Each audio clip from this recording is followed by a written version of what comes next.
My name is Jenny Lentz, and this is my husband, Brian, and we have been attending Crossroads for many years. This is our daughter, Ava.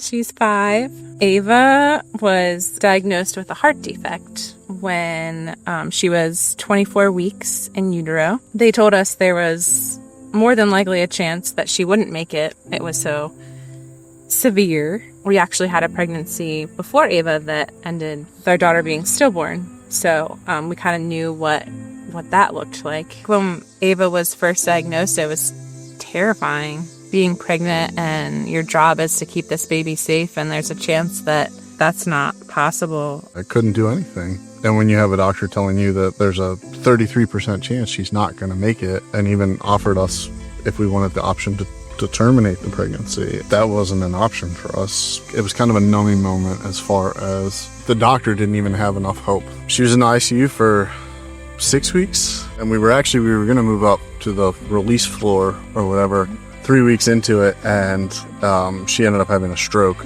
and it affected the whole right side of her body. We were pretty prepared for her heart having, the heart defect, but we definitely weren't prepared for the stroke, and that kind of felt like a gut punch. I mean, especially when they showed us the scan of her brain and how much is damaged. And to look at her now, and no one would ever know that. But I remember thinking, why, God?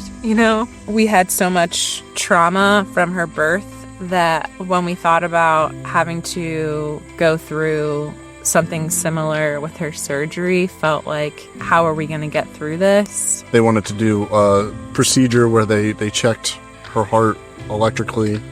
And at that point, they told us she's probably ready for her heart surgery. Just as she rolled away, you're just like, this is totally out of my control. Will we ever see her again? Yeah, was that the last time we saw her? And you just start praying. You just start praying that God's going to guide their hands, that He's going to allow them to know what to do. And there's a lot of doubt when that happens. It's really scary, but then you got to keep pushing through. And they told us 8 hours, and it was 4 hours later that they called us. Surgeon comes in, sits down. Again, he's got the mask on, it's COVID.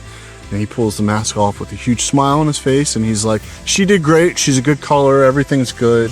We burst into tears. Yeah, we just started crying, and I was expecting to hear the worst. Any day, they were going to tell us that she needed her heart surgery, so it was just kind of a wait and see type of a thing. Yeah, it's funny, Brian said, wait and see is what they told us pretty much from her diagnosis. We'd have to wait and see, And I remember after her stroke, I just was like, what else could possibly happen? I remember being very sleep deprived, and I remember God telling me, the doctors say wait and see, but I want you to hear me say wait and see. That was when I was like, God's got her.